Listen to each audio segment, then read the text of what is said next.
Po páde veľkých ríš sa Európa ocitla v troskách. Bol to totálny chaos. Ako sa z neho mohol zrodiť nový svet? No, existoval na to akýsi plán.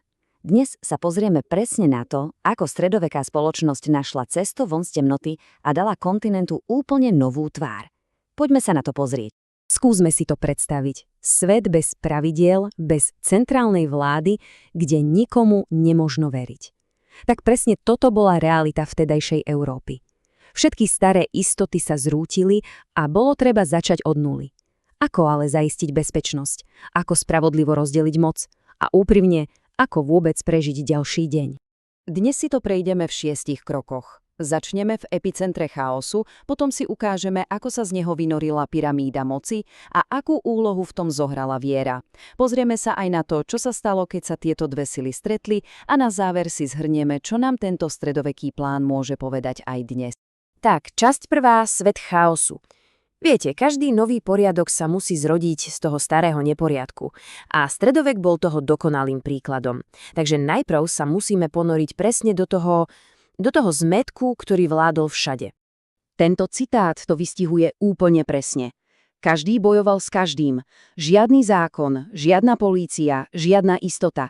Každé ráno bolo len začiatkom ďalšieho boja o holé prežitie. No a v takomto svete platilo jediné, naozaj jediné pravidlo. Právo silnejšieho. Tí najlepší bojovníci, najcharizmatickejší vodcovia, tí si jednoducho vzali, čo chceli. Z dobitého územia sa stal ich majetok a z nich samotných noví páni, noví králi. Ale viete, ani ten najsilnejší kráľ nedokáže vládnuť úplne sám. Potreboval nejaký systém, ako si utržať moc a poriadok. A to, čo vymysleli, bol vlastne geniálny systém, ktorému dnes hovoríme feudalizmus. Dá sa to predstaviť ako taká pyramída, postavená na sile meča. Úplným základom všetkého bolo léno, teda pôda. Kráľ ju síce teoreticky vlastnil všetku, ale nemohol ju spravovať sám. Takže čo urobil? Časť z nej dal do užívania svojim najlepším bojovníkom. Bol to vlastne jednoduchý obchod, ja ti dám pôdu, ty mi dáš vernosť a svoj meč. A presne ten bojovník, ktorý pôdu prijal, sa stal vazalom. Zložil prísahu vernosti a, čo bolo najdôležitejšie, prislúbil vojenskú pomoc. Tento jednoduchý sľub, táto zmluva, bola tou základnou tehličkou, z ktorej sa postupne postavila celá stredoveká spoločnosť. Dobre, ale kto na tej pôde vlastne pracoval? Úplne na spodku tej pyramídy stála drvivá väčšina ľudí, poddaní. Neboli to otroci v pravom zmysle slova, ale nemali ani osobnú slobodu. Nemohli sa len tak odsťahovať. Ich osud bol naveky spätý s tou pôdou, na ktorej dreli pre svojho pána. A keď si to celé poskladáme, vyzerá to asi takto. Na samom vrchu kráľ, pod ním vysoká šľachta, potom nižšia šľachta a rytieri a úplne dole poddaní.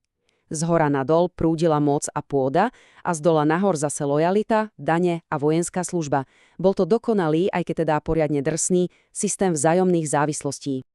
A toto neboli len nejaké plané reči. Tento úryvok z listu Karola Veľkého jasne ukazuje, aké konkrétne to bolo. Každý ryťár musel mať presne danú výzbroj. Vernosť sa jednoducho nemerala peknými slovami, ale tým, ako rýchlo bol človek pripravený tásiť meč. Lenže poriadok založený čisto na sile a strachu, ten dlho nevydrží. Bol potrebný druhý, možno ešte silnejší pilier. A tým pilierom bola viera. Kresťanstvo dalo tej rozhádanej a bojujúcej Európe niečo, čo jej zúfalo chýbalo. Spoločnú dušu. Dokonca aj tí najväčší bojovníci a králi si rýchlo uvedomili, akú obrovskú moc má cirkev. Mala niečo, čo oni nie, organizáciu a vzdelanie. V kláštoroch sa uchovávali staré spisy, cirkev viedla administratívu a hlavne dávala ľuďom spoločné hodnoty a nejaký zmysel života v tom chaose. A táto mapa ukazuje, ako neuveriteľne rýchlo sa táto nová sila šírila. Z malých komunít okolo Stredozemného mora sa za pár storočí stala viera, ktorá doslova pohltila takmer celý kontinent. Bol to proces, ktorý sa nedal zastaviť. Táto jednota však netrvala večne. Uprostred 11. storočia dostala vážnu trhlinu. Kresťanský svet sa rozdelil. Čiastočne kvôli nezhodám v učení, ale hlavne kvôli boju o moc medzi Rímom a Konštantinopolom. A tak vznikli dve cirkvi. A odvtedy sa cesty východu a západu Európy začali uberať trochu inými smermi. Takže zhrňme si to. Máme tu dva obrovské mocenské póly. Na jednej strane kráľov, ktorí vládli mečom, a na druhej strane cirkev, ktorá vládla dušiam. Čo sa asi stane, keď sa tieto dve sily stretnú? No, konflikt nebol otázkou či, ale skôr kedy. A toto je tá kľúčová otázka, ktorá formovala celý stredovek. Kto je viac? Kráľ, ktorý velí armádám a vlastní pôdu, alebo pápež, ktorý má v rukách kľúče od nebeského kráľovstva a rozhoduje o večnom osude duší. Tento súboj otriasal Európou celé stáročia. Ale ten najväčší paradox bol v tom, že sa navzájom zúfalo potrebovali. Králi chceli požehnanie cirkvi, aby ich moc vyzerala, že je daná priamo od Boha, a cirkev zase potrebovala ochranu kráľovských armád. Korunovácia Karola Veľkého pápežom to vystihuje dokonale, bol to neustály tanec spolupráce a zároveň boja o to, kto z nich má posledné slovo. Občas sa ale stalo, že našli spoločného nepriateľa. A keď sa sila meča spojila so silou kríža, výsledkom bola doslova explózia energie, ktorá zmenila svet. Tým výsledkom boli samozrejme križiacké výpravy. 8. Presne toľko veľkých krížackých výprav sa odohralo za necelých 200 rokov. Skúsme si predstaviť tie obrovské armády, ktoré sa znova a znova valili z celej Európy na Blízky východ. A mali jediný cieľ – dobiť Svätú zem. Ale prečo tam vlastne išli? Tých dôvodov bolo strašne veľa.